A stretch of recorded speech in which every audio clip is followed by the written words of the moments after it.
अस्सलाम वालेकुम viewers, welcome to daily success by K. इस वीडियो के अंदर हम डिस्कस करेंगे defences and remedies in torts. तो इस हवाले से आपसे जो सवाल पूछा जाता है वो हम चीज़ें कवर कर लेते हैं इंशाल्लाह इसी के अंदर। अच्छा, तो आपके पास है जी, सबसे पहले हमने देखना है कि डिफेंसेस क्या होते हैं, ठीक है। फिर हम देखेंगे कि रेमेडीज़ क्या होती हैं टॉट के अंदर, ठीक है। स्पेसिफिकली हम ये सब्जेक्ट पढ़े हैं, उसी के लिहाज से हम हर चीज़ का कॉन्सेप्ट देखेंगे। फिर उसके बाद आपके पास आ जाएगा डिफेंस, ठीक है। डिफेंसेस एंड टॉट, ये सारी चीज़ें आप ऑलरेडी पढ़ चुके हो। मेरे जो पहले 3 लेक्चर्स जिसने लिए हैं ना, उसको इन सारी चीज़ों का ऑलरेडी ही नॉलेज है।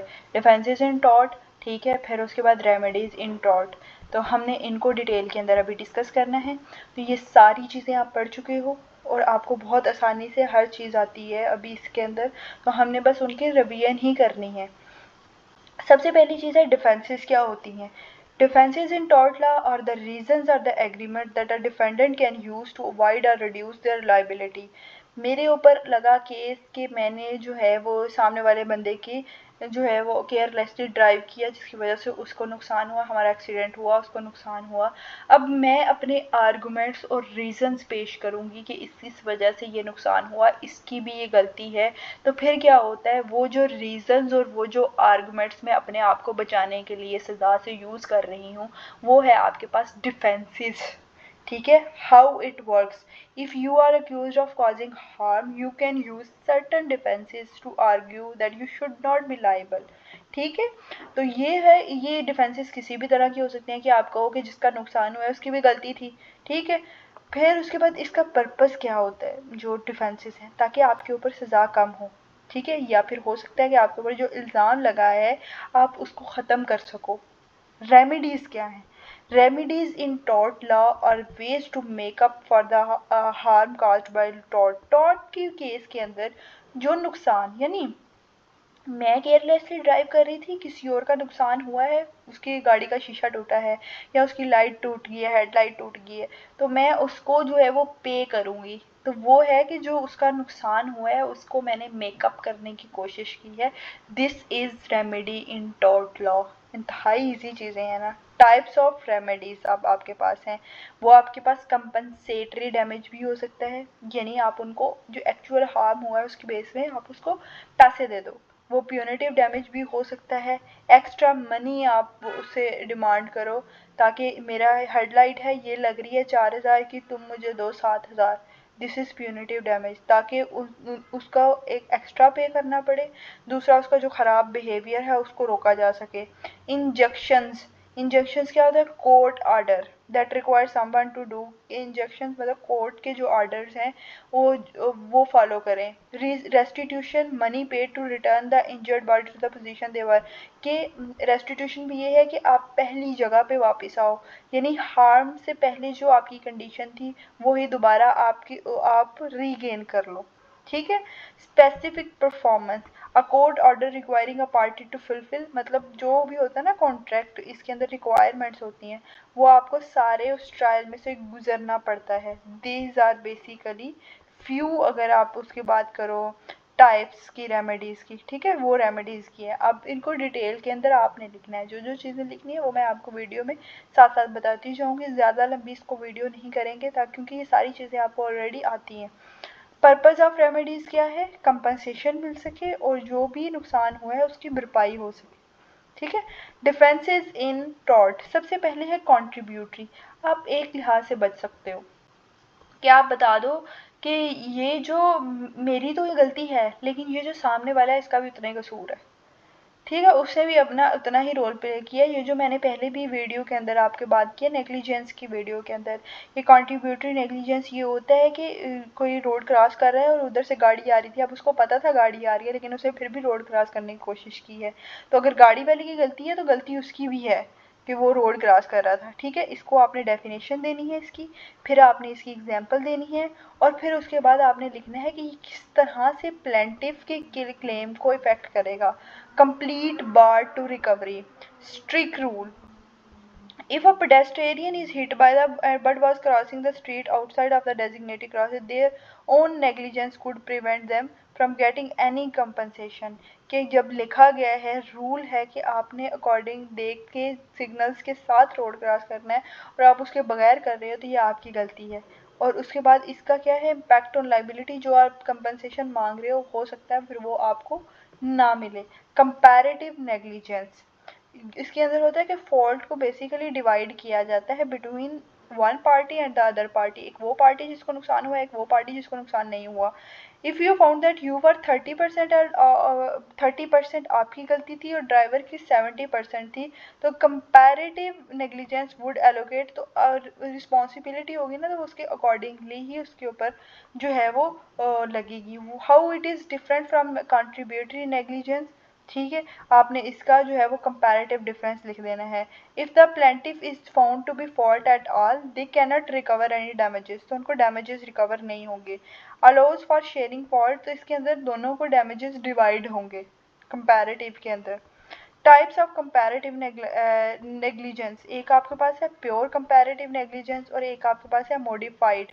Pure comparative negligence can recover damages record of their, तो उसके अंदर वो रिकवर कर सकते हैं damages regardless of their degree of fault.